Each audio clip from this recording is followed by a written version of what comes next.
Hello बच्चों, आप देख रहे हैं JMS coaching institute YouTube channel. आज हम करने वाले हैं कक्षा 10वीं का अध्याय 10 के महत्वपूर्ण ऑब्जेक्टिव को सॉल्व करेंगे। यहाँ इसके पहले इसके जो भी क्वेश्चन थे वो हम करवा चुके हैं, उसकी वीडियो अपलोड हो चुकी है, तो वॉच करते रहें और देखें, है ना। कम समय में हम पूरे ऑब्जेक्टिव करेंगे इस चैप्टर के। सबसे पहला ऑब्जेक्टिव है, वृत्त के केंद्र से जाने वाली जीवा को क्या कहते हैं। क्या बोल रहा है, वृत्त के केंद्र से जाने वाली जीवा को क्या कहते हैं। ठीक है, तो देखो ये आपका एक सर्कल हो गया, हर एक चीज़ को समझाएंगे। ठीक है, सर्कल हो गया। अब इसके केंद्र से होकर जाने वाली जीवा, ये वाली जीवा क्या कहलाती है, व्यास कहलाती है। क्या कहलाती है, व्यास। तो इसका आंसर क्या जाएगा, व्यास हो जाएगा। ठीक है, वृत्त के केंद्र से जाने वाली जीवा क्या कहलाएगी, व्यास कहलाएगी। ठीक है, अब दूसरा देखें आप, किसी वृत्त के व्यास के सिरों पर खींची गई स्पर्श रेखाओं की में क्या संबंध है। क्या बोल रहा है, किसी वृत्त के व्यास के सिरों पर खींची गई स्पर्श रेखाओं में संबंध। तो देखो, अगर ये वृत्त है और वृत्त का ये व्यास है तो इस पर दो स्पर्श रेखा खींच सकते हैं अपन। ठीक है, और इनमें संबंध पूछा है इन दोनों स्पर्श रेखाओं में, तो ये एक दूसरे की क्या होती है, समांतर होती है। ठीक है, तो इनमें क्या संबंध है, समांतर का। समांतर, दोनों स्पर्श रेखाएं कैसी होती है, समांतर होती है। ठीक है, दूसरे क्वेश्चन का आंसर हो गया। थर्ड क्वेश्चन देखते हैं कि किसी वृत्त की स्पर्श रेखा उसे खालिस्तान बिंदुओं पर स्पर्श करती है। मतलब कोई सी भी अगर आपका सर्कल है, वृत्त है और उसमें स्पर्श रेखा है, तो कितने बिंदुओं पर इसको स्पर्श करती है। जैसे आपका ये वृत्त है, ठीक है, और इसमें एक स्पर्श रेखा है, तो ये देखो आप, अगर ये स्पर्श रेखा है तो इसको कितने बिंदुओं पर स्पर्श करती है, ओनली एक बिंदु पर ही स्पर्श करती है। ठीक है, तो ये क्वेश्चन पूछा गया है कि किसी वृत्त की स्पर्श रेखा उसे खालिस्तान बिंदु पर स्पर्श करती है, तो यहाँ आपका क्या जाएगा, एक बिंदु पर। ठीक है, एक। अगला है, एक वृत्त की खालिस्तान समांतर स्पर्श रेखाएं हो सकती है।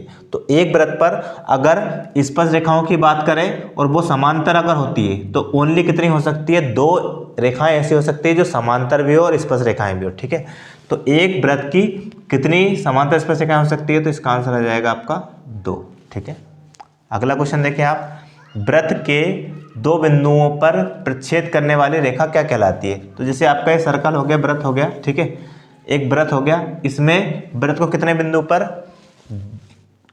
वृत्त को दो बिंदुओं पर क्या करती है, प्रच्छेद करती है। तो देखो, दो बिंदुओं पर प्रच्छेद करने वाली रेखा ये वाली रेखा। ठीक है, ये क्या कहलाती है, तो इसे बोलते हैं अपन छेदक रेखा। क्या कहते हैं इसे, छेदक रेखा कहते हैं। तो इसका आंसर क्या जाएगा, छेदक रेखा। छेदक रेखा। ठीक है ना। अगला क्वेश्चन देखिए आप, एक वृत्त की कितनी स्पर्श रेखाएं हो सकती है। तो एक वृत्त पर एक बिंदु से, है ना, एक वृत्त है अगर आपका और उसके एक बाहरी बिंदु से कितनी स्पर्श रेखाएं खींच सकते हैं, ओनली 2 खींच सकते हैं। कितनी खींच सकते हैं, 2। तो इसका आंसर क्या जाएगा आपका, 2 हो जाएगा। एक वृत्त की कितनी स्पर्श रेखाएं हो सकती है, एक बाहरी बिंदु से तो 2। ठीक है ना। लेकिन यहाँ कंडीशन लिख के आनी चाहिए, एक वृत्त की कितनी स्पर्श रेखाएं हो सकती है, एक बाहरी बिंदु से तो ओनली 2। ठीक है, अगला है आपका, वृत्त और उसकी स्पर्श रेखा के उभनिष्ठ बिंदु क्या कहते हैं। मतलब आपका एक वृत्त हो गया, है ना, और एक स्पर्श रेखा हो गई। ठीक है, तो ये वाला बिंदु दोनों में स्पर्श रेखा, जैसे P बिंदु है, ये स्पर्श रेखा में भी है और वृत्त में भी है, तो इस उभयनिष्ठ बिंदु को क्या कहते हैं, तो इस उभयनिष्ठ बिंदु को हम कहते हैं स्पर्श बिंदु। क्या कहते हैं, स्पर्श बिंदु। तो यहाँ क्या जाएगा, इसका आंसर आएगा स्पर्श बिंदु। ठीक है ना, बिंदु कहते हैं। अगला क्वेश्चन देखिए आप, 8वां क्वेश्चन है, वह रेखा जो वृत्त के केवल एक बिंदु पर प्रच्छेद करे क्या कहलाती है ना। तो क्या बोल रहा है कि ऐसी रेखा जो वृत्त को केवल एक बिंदु पर ही प्रच्छेद करे। ठीक है, तो देखो, ये अगर सर्कल हो गया और उसमें एक बिंदु पर प्रच्छेद करने वाली रेखा क्या कहलाती है, हमेशा स्पर्श रेखा कहलाती है। क्या कहलाती है, स्पर्श रेखा। क्या कहलाएगी, स्पर्श रेखा। और अगर दो बिंदु पर करती है तो क्या कहलाती है, छेदक रेखा कहलाती है। ठीक है, अगला क्वेश्चन देखें आप, स्पर्श रेखा स्पर्श बिंदु से जाने वाली त्रिज्या पर होती है, तो इसका आंसर आएगा लंब होती है।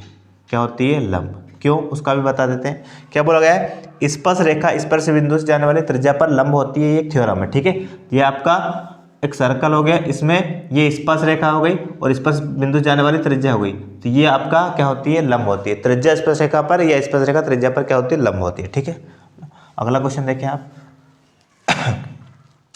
एक बाहरी बिंदु से वृत्त पर कितनी स्पर्श रेखाएं खींची जा सकती है ना, क्या, सॉरी, ठीक है, तो देखो यहाँ इसका आंसर आपको, एक वृत्त की कितनी स्पर्श रेखाएं हो सकती है, तो ये तो आएगा आपका अनंत। क्या आएगा आपका, अनंत आएगा,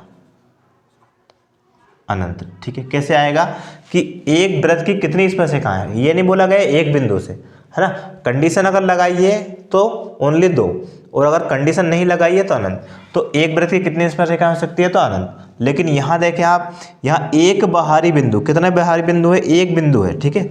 एक बाहरी बिंदु से वृत्त पर कितनी स्पर्शरेखा खींच सकते हैं, तो इस पर हम खींच सकते हैं 2, ओनली कितनी, 2। एक बाहरी बिंदु से वृत्त पर कितनी स्पर्शरेखा खींच सकती है, तो 2, ठीक है। अगला क्वेश्चन है आपका, वृत्त के बाहरी बिंदु से खींची गई स्पर्शरेखाएं होती है।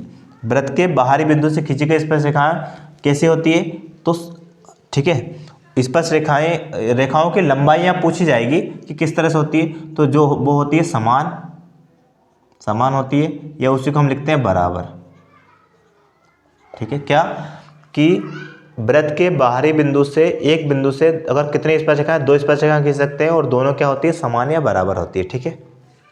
अगला, वृत्त की परिधि के किन्हीं 2 बिंदुओं को मिलाने वाले रेखाखंड को क्या कहते हैं, है ना। जैसे आपका ये वृत्त हो गया, ठीक है, वृत्त की परिधि हो गई है, इनके 2 बिंदुओं को मिलाने वाले रेखाखंड, इस रेखाखंड को क्या कहते हैं, जीवा कहते हैं। क्या कहते हैं, जीवा।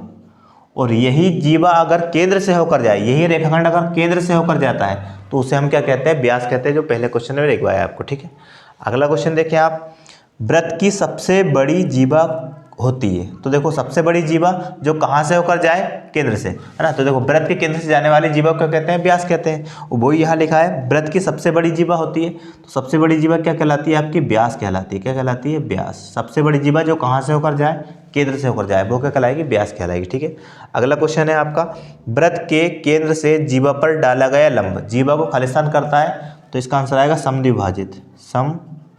समद्विभाजित क्या करता है, समद्विभाजित करता है। क्या बोला गया, फिर से देखना, वृत्त के केंद्र से जीवा पर डाला गया लंब जीवा को खालिस्तान करता है। मतलब ये आपका वृत्त है और ये आपकी एक हो गई जीवा, तो केंद्र से जीवा पर अगर हम लंब डालते हैं तो वो जीवा को क्या करता है, 2 बराबर भागों में बांटता है, ठीक है, समद्विभाजित करता है।